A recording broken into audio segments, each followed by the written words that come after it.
કોંગ્રેસ તૂટી રહી છે. સીજે ચાવડાએ રાજીનામું આપ્યું. હજુ પણ 4-5 જે કોંગ્રેસના ધારાસભ્યો છે, પૂજાભાઈ વંશ છે, અર્જુનભાઈ મોઢવાડિયા સહિતના જે નેતાઓ છે પણ કોંગ્રેસથી નારાજ થઈને રાજીનામું આપવાની તૈયારી. શું કહેશો એ બાબતમાં?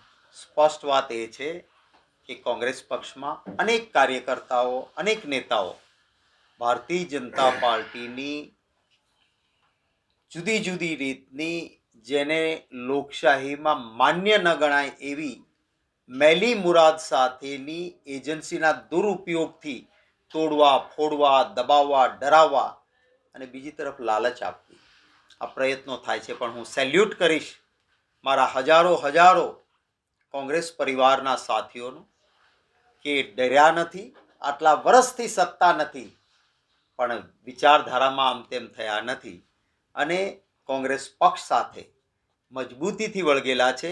એવા હજારોની સંખ્યા છે. હા, કોઈ થોડા ઘણા નેતા કે કાર્યકર્તાઓને અમારી સાથે એમણે કામ કર્યું છે. આજ સુધી અમારી સાથે હતા એટલે સારા ને અત્યારે ખરાબ થઈ ગયા છે એ વાતમાં હું નહીં પડું. પરંતુ એમની પણ કોઈ મજબૂરી, મોટાભાગના જે ગયા છે એમણે મને કેટલાક ફોન પર રડ્યા છે કે અમારે જવું નહોતું, પણ આ સરકારે અમારી પરિસ્થિતિ એવી કરી દીધી કે ભારે મને કોંગ્રેસ અમે છોડીએ છીએ. એવા પણ ઘણા દાખલા છે. એટલે પરંતુ આખરે ગુજરાતની જનતા શાણી જનતા છે. માનનીય અહેમદભાઈની ચૂંટણી વખતે 17 નેતાઓ અમારા ગયા હતા, મજબૂત વ્યક્તિઓ હતી.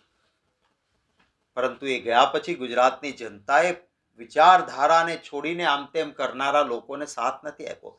17માંથી બીજી ચૂંટણીમાં માત્ર 2 જ જણા વિધાનસભામાં ચૂંટાણી શકાતા, એમાં એક તો નજીવા મતથી અને એક ઠીક મતથી. એટલે આ મજબૂરીમાં એ લોકો જાય છે, કોઈ અન્ય કારણો નથી હોતા. સર, બાકીના જે ધારાસભ્યો નથી ગયા કે કાર્યકર શૈલેષભાઈ સહિતના જેઓ નારાજ છે તેમને મનાવવાનો કોંગ્રેસ પ્રયત્ન કરશે? કોઈ નારાજ નથી. અમારે ત્યાં આંતરિક લોકશાહી છે એટલે વ્યક્તિગત વિચાર જરૂર રજૂ કરતા હોય છે. તમે જે નામો આપો છો એમાંના કોઈને કોઈ તકલીફ નથી, બધા જ પક્ષનો. હા, વ્યક્તિગત અમારે ત્યાં ભારતીય જનતા પાર્ટી જેવી સરમુખત્યારશાહી નથી કે તમારી અંતરાત્માનો અવાજ પણ નીકળે. તો હરેનભાઈ પંડ્યાની કેવી હાલત થઈ, બીજા કેટલાય નેતાઓ છે જેણે લોકશાહી ઢબે પક્ષમાં પોતાની વાત કરવાનો પ્રયત્ન કર્યો, તો એની સંપૂર્ણપણે કારકિર્દી ખતમ કરવાની, તમામ રીતે એને પતાવી દેવાનું આ ભાજપમાં ચાલે છે. મારે ત્યાં આંતરિક લોકશાહી છે, વ્યક્તિગત વિચાર રજૂ થાય, પણ એ જ વ્યક્તિઓ મજબૂતીથી કોંગ્રેસ સાથે પણ રહે. રામ મંદિરને લઈને સાહેબ કોંગ્રેસમાં મતાંતર છે? કોઈ મતાંતર નથી. હું હિન્દુ છું અને કોઈ પણ હિન્દુને પૂછો કે હિન્દુ ધર્મમાં સર્વોત્તમ પદ એ શંકરાચાર્યજી મહારાજનું છે. શાસ્ત્રની રીતે, ધર્મની રીતે, વિધિ વિધાનની રીતે શંકરાચાર્યજી મહારાજ કહે તે કોઈ પણ હિન્દુ માટે આખરી ગણાય. જ્યારે 4 શંકરાચાર્યજી મહારાજો ત્યાં ન જવાના હોય, શંકરાચાર્યજી મહારાજ ખુલ્લીને કહેતા હોય કે અધૂરા મંદિરની પ્રાણ પ્રતિષ્ઠા ન કરી શકાય. બરાબર રીતે સમજાવે છે કે માણસ ઘર બનાવે એનો ગ્રહ પ્રવેશ હોય, મંદિર બને એની પ્રાણ પ્રતિષ્ઠા હોય.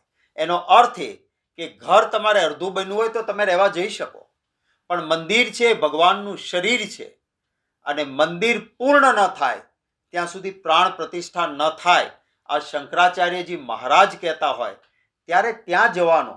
હા, ભગવાન રામમાં પૂરતી શ્રદ્ધા અને વિશ્વાસ છે. હું મારા ઈષ્ટદેવની આરાધના કરું, હું મારી કુળદેવી માની પ્રાર્થના કરું, હું રામ મંદિરે જઈને માથું ટેકવું તો મોક્ષની પ્રાપ્તિ માટે કરું. મતની પ્રાપ્તિ માટે દેવી દેવતાઓને શેરીઓમાં રજળાવવાના આ ભાજપના કરતું. સર, બોટાદ બાદ ગાંધીનગરમાં શંકાસ્પદ લઠ્ઠાકાંડને લઈ આમાં જવાબદાર કોણ હોઈ શકે? સરકાર.